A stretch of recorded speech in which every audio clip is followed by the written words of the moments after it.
ဘယ်လိုလဲ ဟာလေလုယာ ကျွန်တော်အဲ့လိုလုပ်နေရင်မခံရှိအချိုးမပြဘူးလေအချိုးပြပါလေလာပေါင်းကြည့်တော့ချစ်စရာကောင်းတယ်လို့ပြောပါတယ်နော်ခေပြောတော့ကွာဒါမဲ့သူတို့မပေါင်းတော့သူလည်းမသိဘူးကောနော်ပေါင်းကလည်းဒါဟို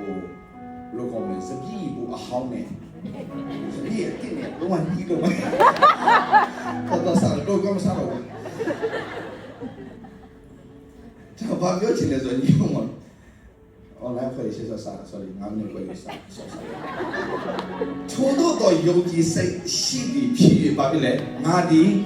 ယုံကြည်တော့ကြောက်ပါပြီလေမွတ်ဆိုကြီးကျန်းစာလာဒီနေ့ငါတို့ဒီယုံကြည်ခြင်းစိတ်ရှိတော့ကြောက်ပါပြီ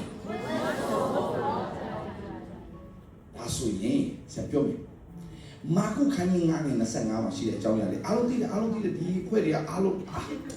ပြောလိုက်တာနဲ့ဒါပေမဲ့ကျမ်းပိုက်ကတော့မမမိဘူးဒီကြောင့်ပြောလိုက်တာအော်ဒီကမာကု9 25ဆိုစဉ်းစားရများအခုလေစဉ်းစားနေခွဲရှိတော့အခုဒါပြောလိုက်နဲ့အော်တည်တယ်ဘာလဲတို့ကသစတဲ့ဘလို့တွေ့တော့အနာဆွဲတော့ကြောင့်ဟော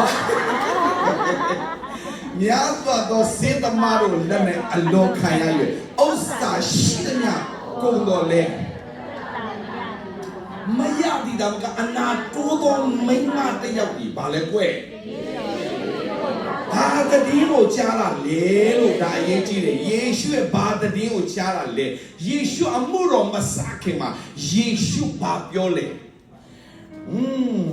ကြည့်မယ်ယေရှုကြားလာမှပါစေ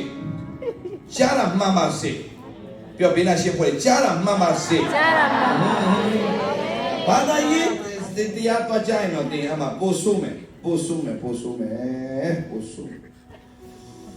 အောင်မလေးပို့ဆိုမယ်လူကာခန်းကြီးလေး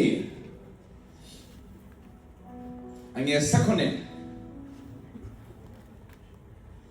ဇေယျဆောင်ဒီပရောဖက်ယေရှာကျမ်းစာပေးတဲ့ကျမ်းစာ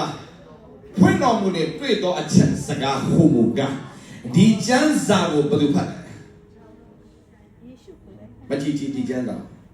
16လောက်ကနေ16ကြီးပွားတော်မူရာနာဇရက်မြို့သို့ရောက်ပြန်လေထုံးစံတော်ရှိသည့်တိုင်ဥပုံနဲ့တရားဆက်သို့ဝင်ကျမ်းစာဖတ်ခြင်းကထားတယ်ဘယ်သူထားတာ